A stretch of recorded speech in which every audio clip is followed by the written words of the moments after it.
Ini dia nasi kotak untuk konsumsi Effort Organizer untuk Media Center PON 2024 di Hotel Hermes Banda Aceh. Ini konsumsinya. Kita lihat isinya. Nah, isinya nasi,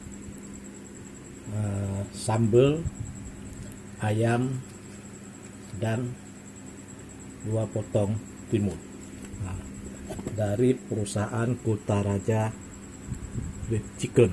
Nah, ini ya, PON 12, ada logo PON 12 dan 79 tahun Indonesia Merdeka.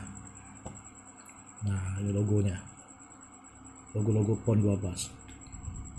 Nah, ini dia makanan resmi dari Kutaraja Fried Chicken. Isinya ini tanpa air dalam kotak. Hanya ini, berapa ya nilainya ini Kutaraja Fried Chicken. Nah, sementara biaya konsumsi untuk PON 2024 puluhan miliar. Coba kita lihat, pantaskah